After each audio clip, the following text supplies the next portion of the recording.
Assalamualaikum warahmatullahi wabarakatuh. Waalaikumsalam warahmatullahi wabarakatuh. Allahumma sholli ala sayyidina Muhammad wa ala ali sayyidina Muhammad. Rabbi shrah sadri wa yassir li amri wahlul 'uqdatam min lisani yafqahul qawli.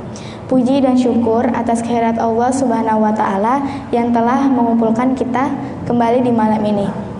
Salawat serta salam tidak lupa tercurah limpah kepada Nabi kita, Nabi Muhammad Sallallahu Alaihi Wasallam.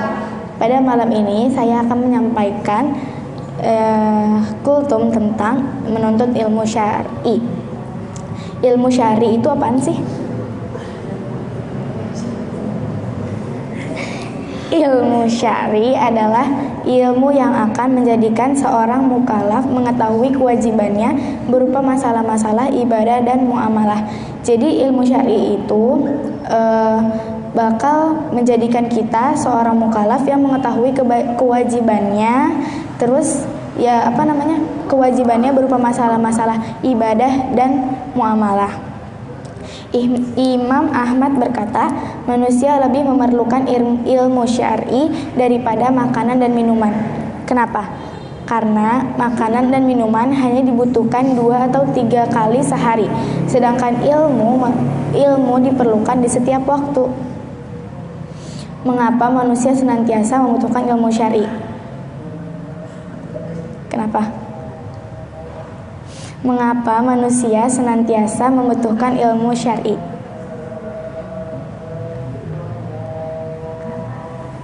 Karena setiap detik dari kehidupan manusia merupakan kesempatan yang Allah Subhanahu wa taala berikan untuk beribadah.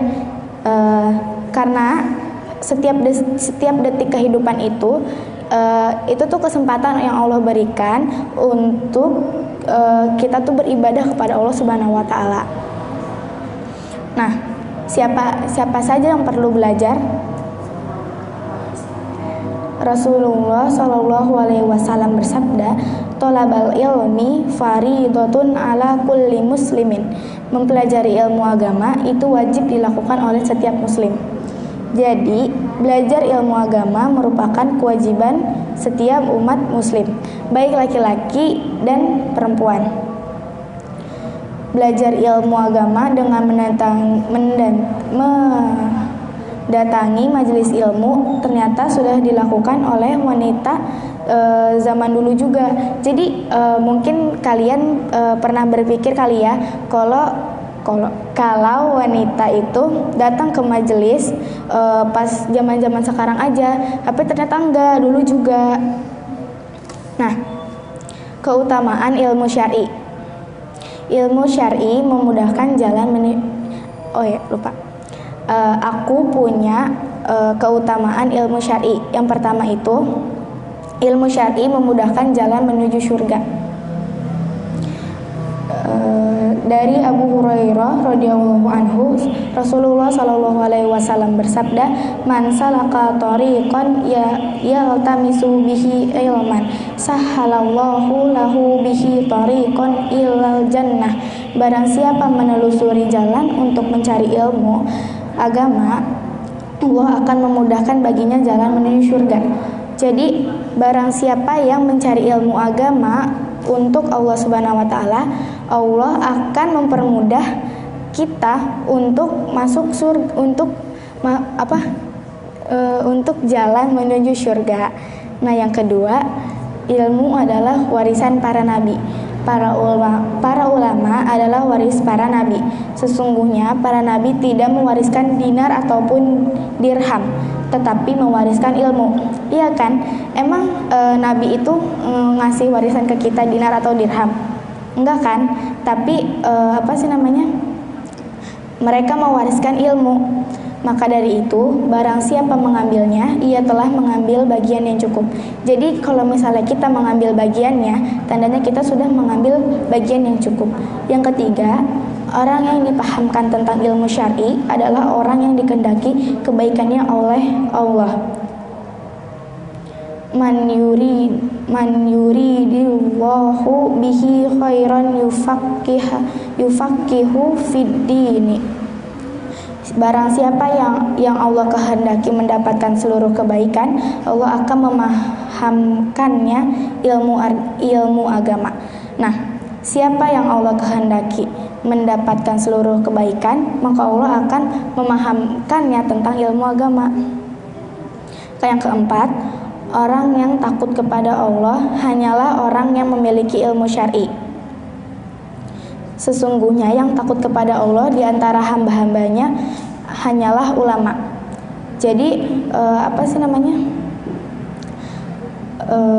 di surat surat Fatir kalau nggak salah, ya, itu yang artinya sesungguhnya yang takut kepada Allah di antara hamba-hambanya hanyalah ulama. Jadi yang takut kepada Allah Subhanahu wa taala itu di antaranya adalah hamba-hamba, di antaranya adalah ulama. Nah, bagaimana memulai belajar ilmu syar'i? Kan pada zaman ini manusia semakin mudah kan ya menjangkau ilmu agama. Jadi kita bisa ngelihat video dari YouTube, nge-search dari Google. Nah, jadi kita tuh nggak perlu gitu jalan kaki ke jalan kaki ribuan kilometer kayak Nabi Muhammad dulu. Untuk berdakwah tuh harus jalan kaki berapa kilometer.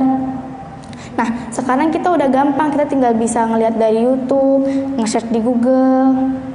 Nah, yang pertama itu caranya adalah jadikanlah aktivitas mendatangi majelis ilmu secara langsung sebagai agenda rutin yang harus diutamakan.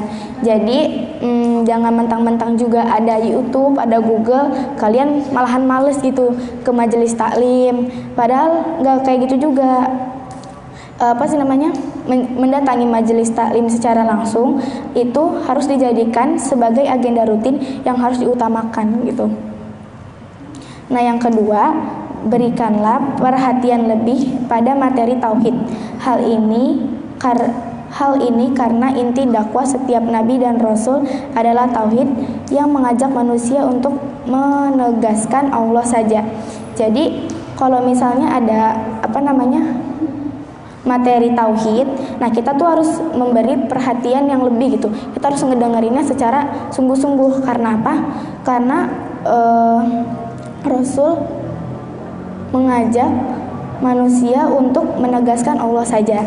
Nah, yang ketiga, pelajari tata cara beribadah seperti toharoh, sholat, puasa, dan yang lainnya, agar setiap ibadah yang kamu lakukan sesuai dengan yang dicontohkan oleh Rasulullah SAW. Jadi kita harus pelajari tata cara kayak sholat, puasa, terus haji mungkin bagi yang mampu, terus zakat juga, biar sesuai dengan yang dicontohkan oleh Rasulullah SAW. Yang keempat, membaca kitab atau yang ditulis oleh para ulama dan para ustadz. Jika menemukan materi yang kurang dipahami, tanyakanlah kepada ustadz yang mengajarkan Islam sebagaimana yang dipahami oleh Rasulullah SAW. Jadi sering-sering tuh baca kitab atau baca yang ditulis oleh para ulama dan ustadz. Nah, misalnya kita udah ngebaca tapi kita kurang paham, jadi gimana tuh caranya? Jadi kita harus tanyakan kepada ustadz atau ustadzahnya yang mengajarkan Islam sebagaimana yang dipahami oleh Rasulullah SAW. Yang terakhir, memanfaatkan kemajuan teknologi untuk belajar agama Islam, misalnya radio kajian, TV sunnah, situs web dan video yang diisi oleh para ustadz, serta kelompok belajar daring atau online. Nah, memanfaatkan kemajuan teknologi sekarang, ya kan yang tadi aku bilang, bisa cari di YouTube, nge-search di Google, gampang kan? Tapi jangan mentang-mentang dari itu kalian gak mau jalan ke majelis taklim gitu loh. Nah, mungkin sekian yang aku sampaikan malam ini. Kurang lebihnya mohon maaf. Wabillahi taufiq walhidayah. Wassalamualaikum warahmatullahi wabarakatuh. Waalaikumsalam.